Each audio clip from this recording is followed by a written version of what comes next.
I have been worshipped by millions. I have stood at the center of temples whose foundations were laid before your grandparents' grandparents drew breath. I have received offerings of gold, of rice, of incense, of blood. I have heard mortals whisper my name in the small hours of the night when they had no one else to ask. But on an autumn afternoon, in a small European city square scattered with pigeons, I watched a man give away bread for nothing in return.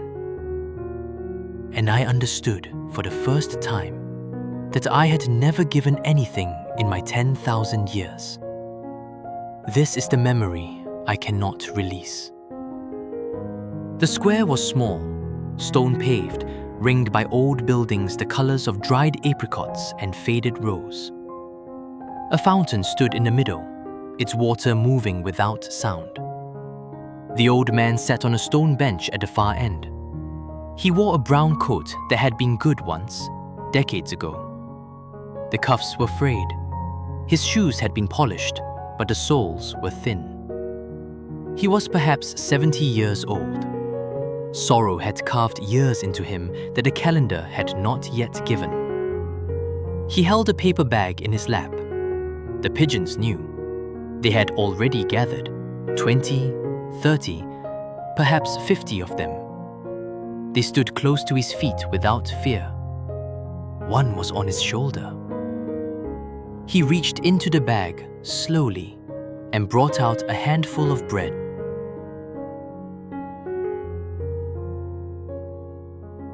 I watched him for a long time.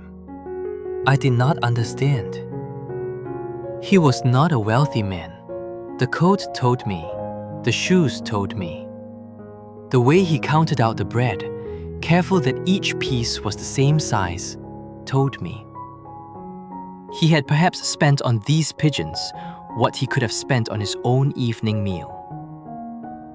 The pigeons did not thank him. They could not. They did not bring him gold, or honor, or song. They did not promise to return tomorrow. They did not pray to him. And still he gave. I stepped closer, hidden from his sight by the columns of the old arcade. I extended a small portion of my attention into the corners of his life, the way a god may do when a mortal puzzle has caught him. And I saw it. A small apartment 2 streets away. A photograph on the bedside table of a woman with gray hair and laughing eyes. A cup of tea on the kitchen counter, made for 2, only one of them drunk. She had been gone a year. The pigeons had been her habit. She had fed them every Sunday for 40 years. He had teased her for it.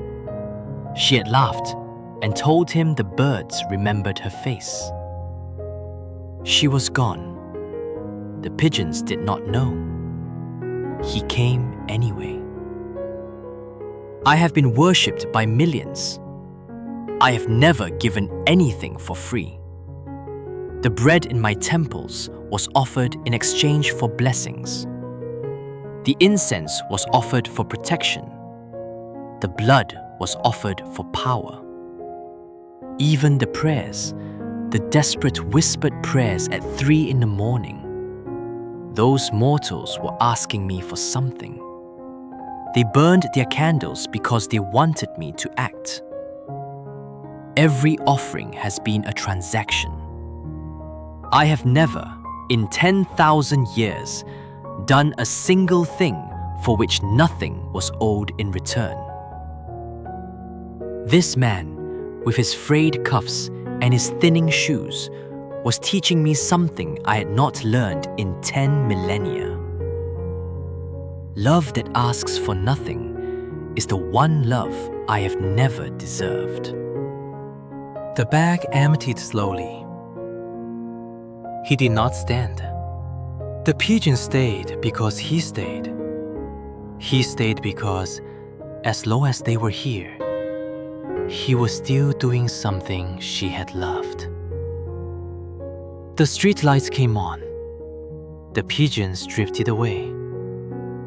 He brushed the breadcrumbs from his coat with the same care he had used to portion them out. He walked home. I did not follow him. I had already seen everything I needed to see. I returned to the empty bench after dark. A few breadcrumbs remained between the stones. The fountain still moved without sound. The streetlights glowed soft against the twilight blue. I placed my hand against the cold stone of the bench. The pigeons will come tomorrow. So will he. So I think, will I. I will tell you another memory soon. The Cursed King.